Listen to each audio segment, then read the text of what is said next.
नमस्कार। अब तक चैनल के माध्यम से आज हम कुछ हट के बात करने वाले हैं। खास करके अपने देश में जो बिछड़ी हुई जाति है उसके उद्धार के लिए ये सेंट्रल गवर्नमेंट का तकरीबन 6 साल का जो प्रयास है, आज इन्हीं पे हम चर्चा करने वाले हैं। खास करके बक्सी पंच की जो बात आ रही है तो उसमें कई तरह की बातें हो रही है, लेकिन एक बात आपको जानकर खुशी होगी कि अब आने वाले दिनों में आहिस्ता आहिस्ता अपने देश में एक ऐसा माहौल बन रहा है जिनके कारण बिछड़े हुए सभी लोग, खास करके लघुमती की बात करते हैं हम, और खास करके जो बहुत कम लोग ऐसे हैं, गरीब हैं, उनको ऊपर आने की जो कि एक रास्ते की बात है, वो पूरी तरह से केंद्र गवर्नमेंट, स्टेट गवर्नमेंट, सब गवर्नमेंट मिलके ये पूरा देश एक साथ चल के एक अनूठा प्रयास कर रहा है। तो आज हम ऐसी ही बात पे भारत के सबसे बड़े वरिष्ठ और हैदराबाद में जब प्राइम मिनिस्टर के आह्वान पर जो एक सेमिनार हुआ था उसमें एक कमेटी तय की गई, उसके ही एक मुख्य संयोजक इरफान अहमद साहब से हम बात करें। नहीं, सबसे पहले तो मैं अब तक चैनल का बहुत धन्यवाद करता हूं और उनको बधाई भी देना चाहता हूं कि वो पूरे गुजरात की जिस तरीके से पल्स जो जानते हैं और चप्पे चप्पे पर मौजूद रहते हैं, जो भी यहाँ पर जो है अगर कोई विकास का कोई मुद्दा है, कहीं कोई घटनाक्रम ऐसा घटा है तो वहाँ पर जाकर उसकी लाइव रिपोर्टिंग करते हैं। तो इसके लिए आज आपने एक ऐसे मुद्दे को चुना है जो हैदराबाद की हमारी भारतीय जनता पार्टी की राष्ट्रीय कार्यकारिणी हुई थी, तो उसमें हमारे गुजरात के जो माटी के लाल हैं और जो गुजरात की इस मिट्टी से पैदा होकर आज हिंदुस्तान में ही नहीं पूरी दुनिया में जिन्होंने अपनी अमिट छाप छोड़ी है, ऐसे हमारे बड़ा प्रधान, वज़ीर आज़म, प्रधानमंत्री जी नरेंद्र मोदी जी के उसी पसमानदा मुस्लिम समाज के उत्थान के लिए जो उन्होंने राष्ट्रीय कार्यकारिणी में जिक्र किया था, तो उसी के बारे में आज अब तक चैनल जो है वो पूरा उसको फोकस करके और उसके बारे में जो जो जानकारियाँ हमें हैं उसको देने के लिए और उन सबको उजागर करने के लिए जो आज एक इंटरव्यू के माध्यम से उस चीज़ को आगे बढ़ा रहे हैं, तो मैं उसके लिए बहुत बहुत जो है उनको धन्यवाद भी ज्ञापित करना चाहता हूँ, मुबारकबाद भी देना चाहता हूँ। और जैसा आपने अरुण जी ये सवाल किया है, तो मैं आपको ये बताना चाहता हूँ कि ये हमारा हिंदुस्तान जो है ये बहुत ही इसकी अलग अलग जो है सांस्कृतिक सभ्यताएँ हैं और ये पूरी दुनिया में अपनी अमिट छाप जो है वो छोड़ता है। और ऐसे ही जो है लगभग 70 साल में जो किसी ने अनछूते हुए समाज तक आज तक पहुंचने की सिर्फ ढंढोरा किया या जमा खर्च करते थे, लिप सर्विस करते थे, लेकिन एक्चुअल में उस पर पहुंचने की अगर किसी ने कोशिश की है और उसको फलीभूत किया है, वहाँ तक उनके घरों में चिराग जलाने की कोशिश की है, तो ऐसे हमारे बड़ा प्रधान माननीय नरेंद्र मोदी जी हैं। उन्हीं के आह्वान पर हमने ये मुस्लिम पसमानदा मुस्लिम समाज उत्थान समिति संघ का हमने जो है रजिस्ट्रेशन कराया और पूरे देश में इसकी जो यूनिटों का गठन किया और ख़ास तरीके से गुजरात में अभी चुनाव से पहले इसका हमने गठन करके सभी ज़िलों में जिस तरीके से उन्होंने सबने मिलकर काम किया, तो उसी का आज ये परिणाम है कि हमारी 156 सीट रिकॉर्ड तोड़ बहुमत जो है वो गुजरात की जनता ने दिया है और उसमें हमारी लघुमती का, बक्सी पंच का भी बहुत बड़ा हाथ है। दर्शक मित्र, आप ये भी जानते हो कि पसमानदा का मतलब होता है बक्सी पंच, ओबीसी। तो खास करके इरफान साहब मैं आपसे ये पूछ रहा हूँ कि जो एक बात है कि खास करके जो आप गुजरात में अलग अलग डिस्ट्रिक्ट में अपनी कमेटी गठन करना चाहते हैं, तो वैसे प्रॉपर पूरे देश में ये पूरा एक माहौल बन गया है कि खास करके आप पंचनिष्ठा की आपने बात की, तो खास करके राष्ट्रवाद के जरिए लोकतांत्रिक का एक मूल्य समझने के लिए और गांधी विचारधारा, सर्वधर्म, ये सब बातों में आपका आगे क्या प्लान है, किस तरह के आप कार्यक्रम करने वाले हैं? नहीं, हमारी ये कोशिश है क्योंकि हमारा जो ये देश है, हमारा जो ये मुल्क है, ये 140 करोड़ जो है जनता यहाँ पर रहती है, 140 करोड़ आवाम का ये मुल्क है और हम सब यहाँ पर मिलकर रहते हैं। और उसके पीछे जो है अगर आप जाएंगे, आप हज़ारों साल पीछे चले जाइए और इंसान की जो उत्पत्ति है वो हमारे भारत में ही हुई थी। जो सबसे पहले जो है इंसान जब इस पृथ्वी पर आया था तो वो हमारे यही पवित्र जो है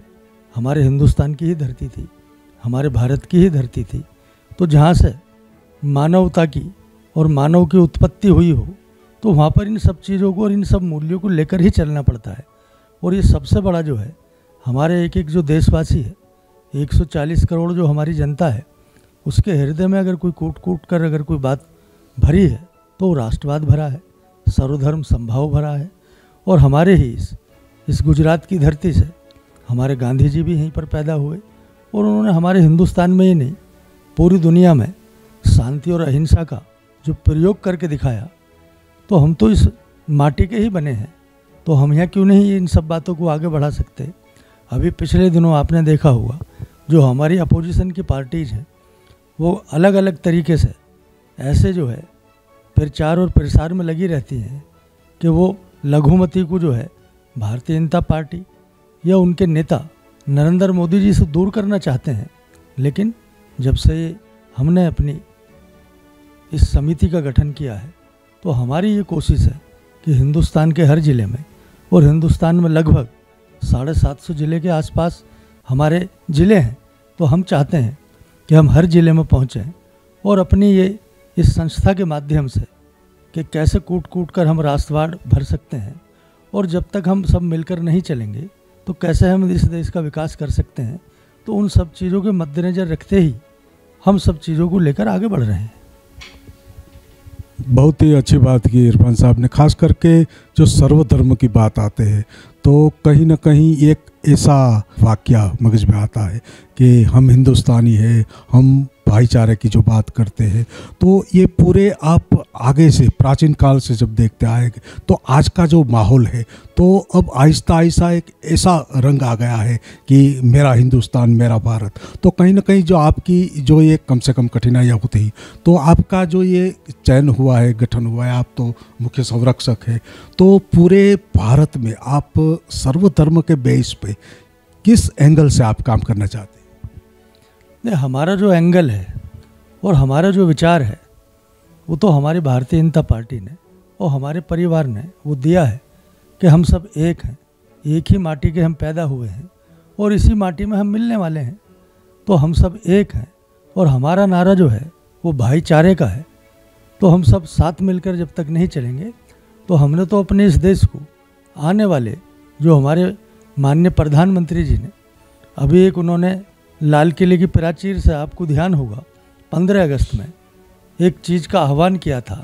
कि हमारा जो है जो अमृत महोत्सव था वो 15 अगस्त को पूरा हो गया था।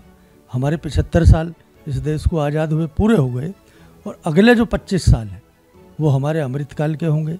जब 2047 में हमारा देश जो है अपनी 100वीं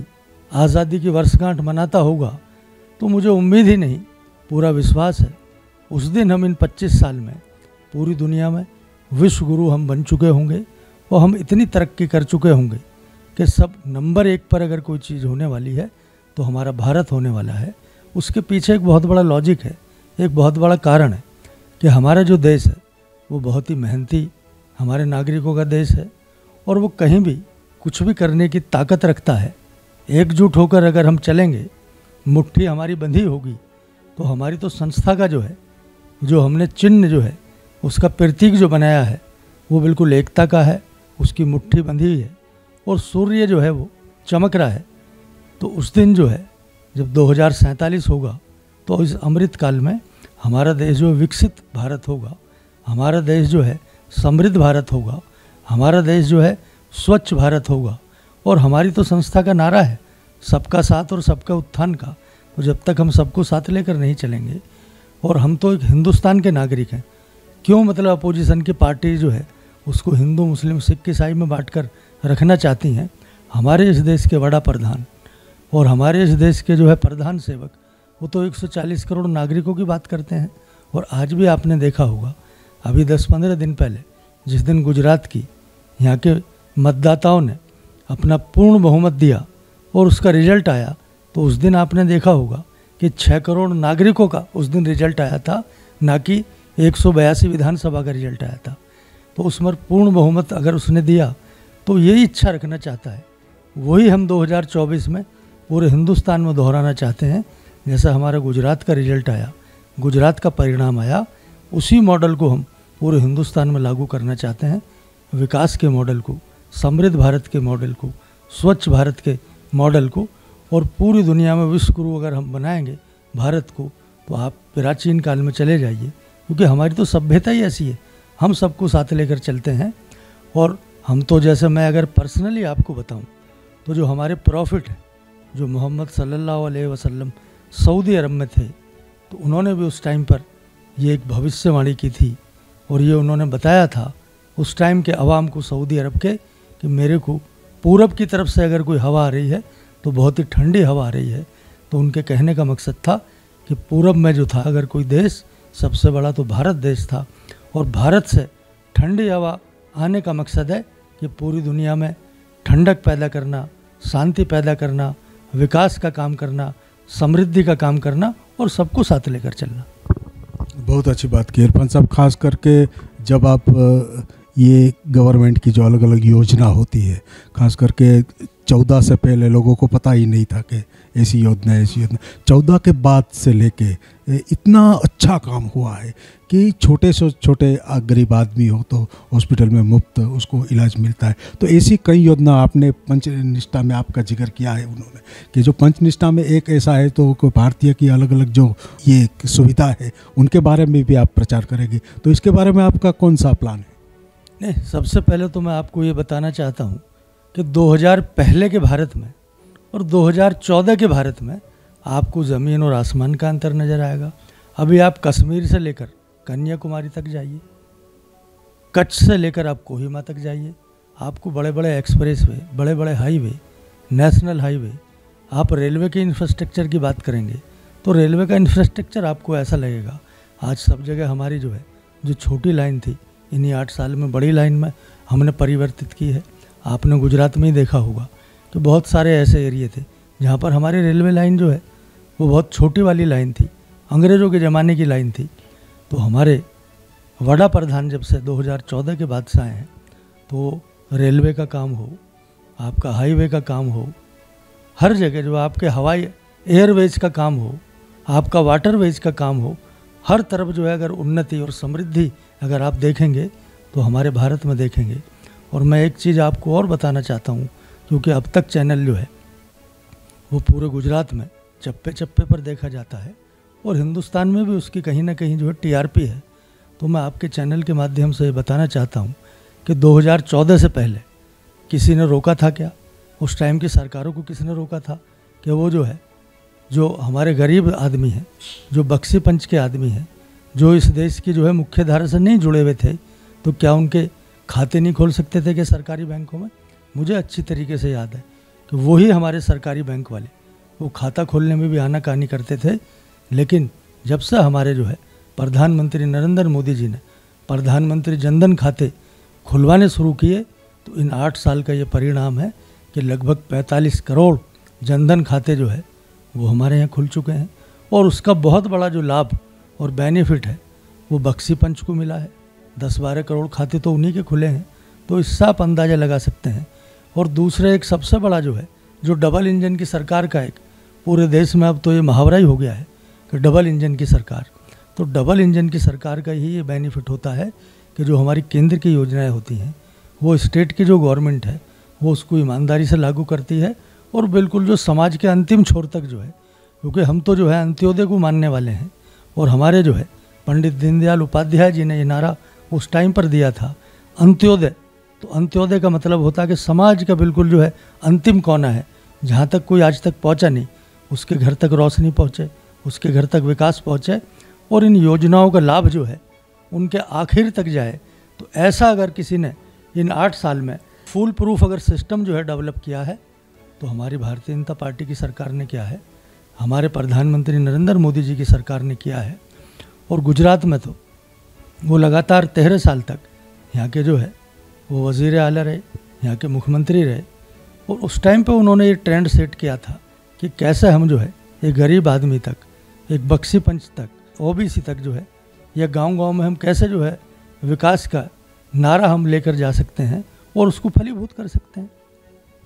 बहुत अच्छी बात की, खास करके जो ये 14 के बाद ये बदलते हुए भारत की जो तस्वीर है, मैं, आप और सबने देखी है और कहीं ना कहीं हम सब ने उसका लाभ भी लिया है। इरफान साहब से बहुत डीप में हम बात करना चाहते हैं, क्योंकि यह विषय ही ऐसा है, समाज के उत्थान की बात कर रहे हैं, साथ ही साथ सभी का मिलकर विकास की एक बात है। तो खास करके हमारी चैनल के माध्यम से इरफान साहब, आप हमारे ये लाखों दर्शक है, उसके बारे में आपको कुछ संदेश दें।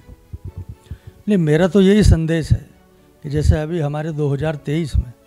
आने वाले विधानसभा, लगभग 10 विधानसभाओं के हमारे चुनाव हैं, तो मैं आपके चैनल के माध्यम से पूरे देश की जनता से ये अपील करना चाहता हूँ कि आप सब जगह जो है डबल इंजन की ही रेल में क्यों नहीं बैठना चाहते। हमारी दोनों सरकार होंगी, हर जगह भारतीय जनता पार्टी की सरकार होगी, तो उनको योजनाओं को पहुँचाने में हमें बहुत आसानी होती है।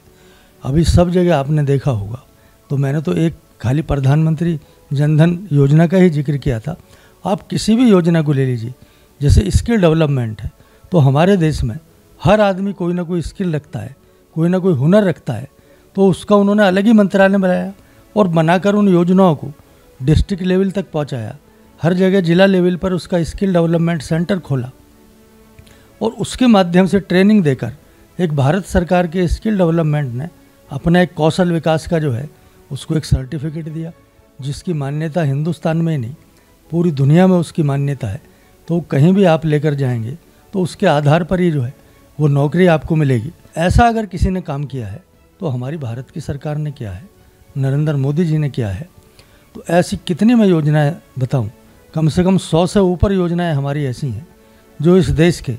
हर कोने में पहुंची हैं और उनका लाभ उन्होंने उठाया है। जैसे अभी आपने जिक्र किया था आयुष्मान भारत जो है, जो एक बहुत बड़ी योजना है, 50 करोड़ नागरिकों को हम जो है 5 लाख रुपए तक का एक साल में जो है उनको हम फ्री इलाज देते हैं। पूरी दुनिया में ऐसी कहीं योजना नहीं है। अभी कोरोना काल में 80 करोड़ जनता को हमने मुफ्त में हमने अनाज दिया, तो इतनी बड़ी योजना आपको कहीं नहीं मिलेगी। बहुत ज़्यादा अगर आपने देखा होगा तो 30-35 करोड़ से ज़्यादा अमेरिका की आबादी नहीं है, तो हमारे यहाँ 80 करोड़ तो हम उनको फ्री अनाज ही देते हैं। किस लिए देते हैं? वो इसलिए हम उनको नहीं दे रहे कि उनको, क्योंकि कोरोना के काल में इस देश ने ही नहीं पूरी दुनिया ने एक इतना बड़ा जो है घाटा उन्होंने सहा, सब आदमियों के बिजनेस बंद हो गए। लेकिन अगर इसकी तरफ हम देखते हैं तो ऐसा एक पूरी दुनिया में अगर कोई सार्वभौमिक अगर कोई नेता है तो हमारे प्रधानमंत्री नरेंद्र मोदी जी हैं। और वो क्यों ऐसा करते हैं? क्योंकि वो खुद जो है बहुत ही एक निचले स्तर से उठकर आज देश के प्रधानमंत्री बने, वज़ीर आज़म बने। वो उन्होंने चांदी के चम्मच में खाकर वो प्रधानमंत्री नहीं बने, वो तो एक ज़मीन से उठकर उन्होंने खुद इन सब चीज़ों को देखा है, उन सब चीज़ों को भुगता है कि कैसे गरीबी होती है और कैसे गरीबी में जो है आगे बढ़ा जाता है। तो उन सब चीज़ों को उनके माइंड में जो है वो 24 ओवर रहते हैं। और वो पहले ऐसे देश के प्रधानमंत्री हैं, ऐसे वज़ीर आज़म हैं जो लगातार बगैर थको 18 घंटे तक काम करते हैं, इस देश की सेवा करते हैं। और तब इस देश को उन्होंने इन 8 सालों में यहाँ तक पहुँचाने की जो है कोशिश की है। लेकिन उनके लिए हर चीज़ की जो है कोशिश वो सदा जारी रखते हैं। आपने देखा होगा कि इससे पहले भी प्रधानमंत्री होते थे, कोई उनकी न्यूज़ ही नहीं होती थी। अगर वो अमेरिका में जा रहे हैं तो एक छोटी सी जो है सरकारी दूरदर्शन पर एक न्यूज़ होती थी कि हमारे प्रधानमंत्री का अमेरिका दौरा हुआ, और फिर उनका वापसी में पता लगता था कि वो हमारे देश में वापस आ गए। आज आपने देखा होगा अमेरिका जैसा विकसित देश, उसके राष्ट्रपति, वो उनमें ऐसी जो है लालसा रहती है, उनकी ऐसी कामना होती है कि मैं किसी तरीके से प्रधानमंत्री नरेंद्र मोदी जी से हाथ मिलाऊं, उनसे गले मिलूं। तो क्यों ऐसा मतलब मुमकिन हुआ? क्यों ऐसा हुआ? पहले क्यों नहीं होता था? तो उसके नीचे और उसके पीछे एक बहुत बड़ा लॉजिक ये है कि वो ईमानदारी से मेहनत करते हैं। और इस देश की तरक्की में अगर किसी का सबसे बड़ा अगर इतिहास में स्वर्ण अक्षरों में नाम लिखा जाने वाला है तो नरेंद्र मोदी जी का नाम लिखने वाले हैं हम, क्योंकि वो लगातार बगैर थको, अगर आज गुजरात का रिजल्ट आ गया तो आपने देखा होगा पूरे हिंदुस्तान में सभी चैनलों ने हमारे जो भारतीय जनता पार्टी का राष्ट्रीय मुख्यालय है वहाँ पर एक अभिनंदन का समारोह का, एक विजयी उत्सव का उस दिन जो है एक कार्यक्रम था जहाँ पर प्रधानमंत्री जी ने भी उसको संबोधित किया, लेकिन वो संबोधित करने के बाद में जितने भी हमारा शीर्ष नेतृत्व था उनके साथ उन्होंने फिर 3 घंटे वहाँ से निकलकर बैठक कार्यालय में की और उन्होंने ये बोला कि ये कोई गुजरात में अगर हम जीत गए तो ऐसा नहीं है कि कोई हमारी लकीर खिंच गई, अभी आने वाले इलेक्शन है, फिर हमारा 2024 का इलेक्शन है,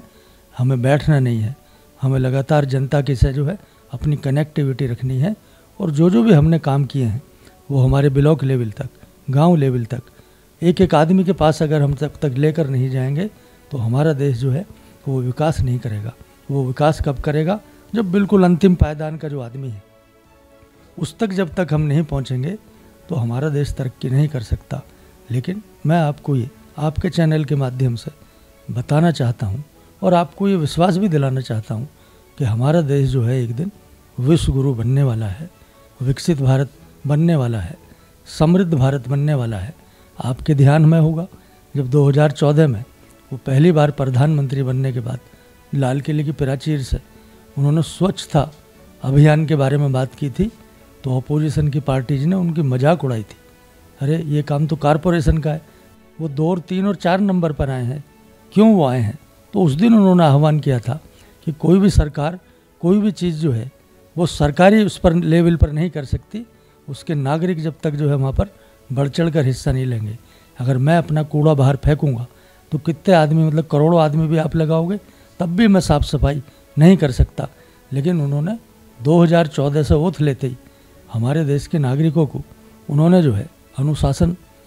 में रहने की उन्होंने पूरी तरीके से ताकीद की और सबको ये बताने की कोशिश की कि हमारा जो है तिल तिल करके ही हम सब काम कर सकते हैं। अगर हम साफ़ सफाई के मैदान में भी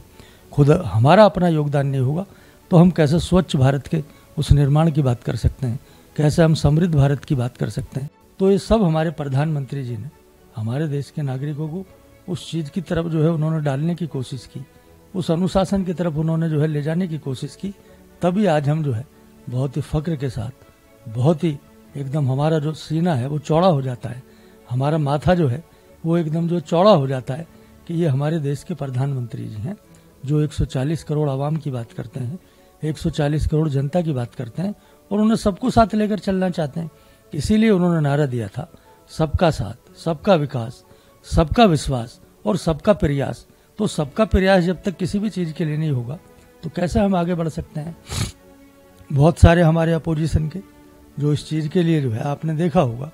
कि हमने तो रोजगार नहीं पैदा करे। तो अगर आपने देखा, अगर मैं यहाँ से जो है मुंबई के लिए कोई एक्सप्रेस वे बन रहा है और उत्तर प्रदेश जैसी जगह में जो 2017 से पहले वहाँ पर ना अच्छे रोड थे, न बिजली थी, न पानी थी, तो वहाँ पर कैसे विकास हुआ? इतने बड़े बड़े एक्सप्रेस वे बने, वो कोई अलादीन की चिराग ने तो उन्हें बनाए नहीं। जब कोई भी चीज़ के आप जो है अगर बनाते हैं, रोड बनाते हैं, रेल की लाइन डालते हैं या कोई कंस्ट्रक्शन का काम करते हैं तो जब तक उस पर मैन पावर नहीं लगेगी तो रोजगार तो अपना भी सृजित हो जाएगा।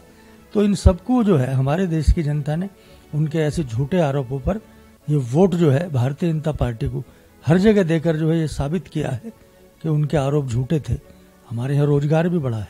हमारे यहाँ समृद्धि भी बढ़ी है, हमारे नागरिकों की परचेजिंग पावर भी बढ़ी है। आप सब जगह जाकर देखेंगे पहले से ज़्यादा मॉल भी बने हैं, पहले से ज़्यादा हॉस्पिटल भी बने हैं, हमारे यहाँ जो है बहुत बड़े बड़े एम्स बने हैं। पहले मात्र एक दिल्ली में हमारे यहाँ एम्स होता था, अभी आप जाकर देखेंगे हमारे प्रधानमंत्री जी का सपना है कि कम से कम हमारे जितने भी राज्य हैं उनके एक कम से कम राजधानी में एम्स जो है वो हो, ऐसा हॉस्पिटल हो तो हमारे जो है नागरिकों को कहीं भी दूसरे स्टेट में जाना ना पड़े, अपने स्टेट में हमें वो इलाज मिल जाए, वो हमें डॉक्टर मिल जाए। अभी हमने कितने जो है जो MBBS का कोटा बढ़ाया, कितने हमने जो है कॉलेजों की जो स्थापना की है, कितनी यूनिवर्सिटी हमने बढ़ाई हैं। तो ये धीरे धीरे करके जो है देश हमारा तरक्की की तरफ है और शिक्षित हमारा देश बनने वाला है। अभी हर जगह आपने देखा होगा हमारे शिक्षा में भी रेट बढ़ा है। पहले तो जो है ये किस लिए उन्होंने आह्वान किया था हरियाणा में ही, बेटी बचाओ बेटी पढ़ाओ का। सबसे ज़्यादा जो है हरियाणा में 700 कुछ जो है हमारे जो है बेटियां होती थी और 1000 हमारे वहाँ बेटे होते थे। आज सबसे ज़्यादा अगर कहीं इम्प्रूवमेंट किया है तो हमारे उस प्रधानमंत्री जी के आह्वान पर ही वहाँ पर लगभग रेशो बराबर हुआ है। वो 1000 हैं तो वो 900 कुछ है। तो इस सब जो है हमारे देश के नागरिक वो हमारे प्रधानमंत्री जी के हर चीज़ के आह्वान पर पूरी तरीके से चट्टान के तरीके से उनके साथ खड़े हैं, कंधे से कंधा मिलाकर आगे बढ़ रहे हैं। और ये एक दिन जरूर जो है देश हमारा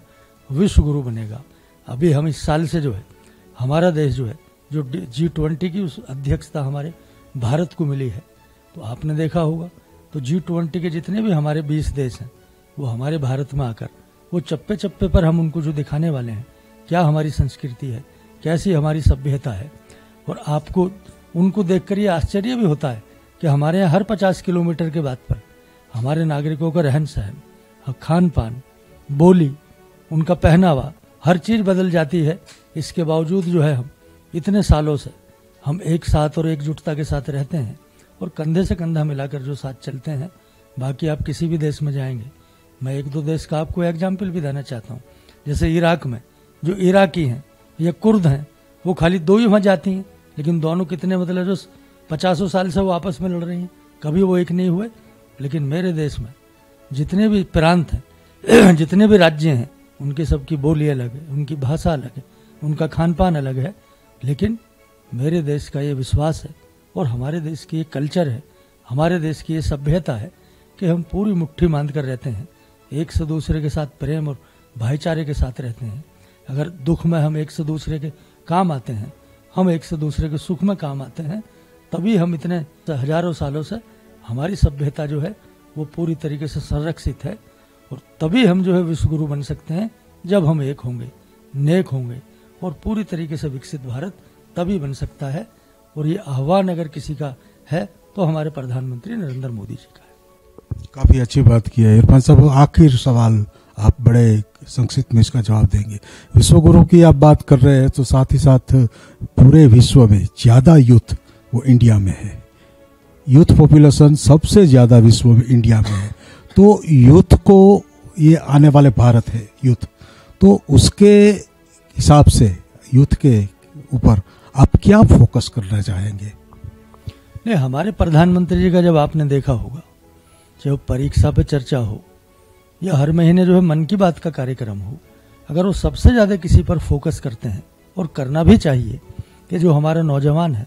और हमारा भारत जो है वो नौजवान भारत है। हमारे यहाँ की जो आबादी है वो लगभग 60-65% जो है नौजवान है। तो जब तक आप उनको नौजवानों को मोटिवेट नहीं करेंगे, उनमें जो है राष्ट्रवाद कूट कूट कर न भरा होगा और इस देश की पूरी संस्कृति उनमें कूट कूट कर न भरी होगी, तो तब तक हम कैसे हम तरक्की कर सकते हैं, कैसे हम विकास कर सकते हैं। ये विकसित भारत तभी बन सकता है, ये समृद्ध भारत तभी बन सकता है, ये स्वच्छ भारत तभी बन सकता है जब हमारे नौजवान पूरी तरीके से इस देश पर मर मिटने की उनमें कुव्वत होगी, उनमें ताकत होगी, और वो अपनी सीमाओं की रक्षा करेंगे, अपने देश की रक्षा करेंगे, अपने जो बुजुर्गों की रक्षा करेंगे। उनको पूरी तरीके से जो है ये ऐसी एजुकेशन तो हमारे देश में मिलती है। आपने देखा होगा, आप विदेश में कहीं भी जाइए तो उन्होंने अलग अलग वृद्ध क्लब बनाए हुए हैं। अगर उनके 60-70 साल के माता पिता हैं तो उनकी औलाद उससे अलग हो जाती है, वो उनको नहीं देखते, वो उनको नहीं देखते। लेकिन हमारे मेरा भारत देश ऐसा है जहाँ पर अगर हमारे जो है माता और पिता जो 80 साल के हैं, 100 साल के हैं, और सबसे बड़ा तो एग्जाम्पल हमारे प्रधानमंत्री नरेंद्र मोदी जी का है, जिनकी माता जी की जो उम्र है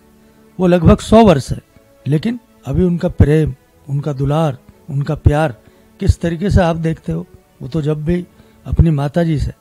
मिलने आते के हैं तो आपने देखा होगा लाइव वो सब जो है नहीं फुटेज जो आती हैं, वो कवरेज आती हैं, तो कितना प्यार और कितना मोहब्बत। हमारे यहाँ के तो जो है जो माता पिता हैं वो तो हमारे लिए देवतुल्य होते हैं। और मैं तो अपने मतलब जो दीन और धर्म के हिसाब से बताना चाहता हूँ कि माता पिता के कदमों में ही जन्नत है।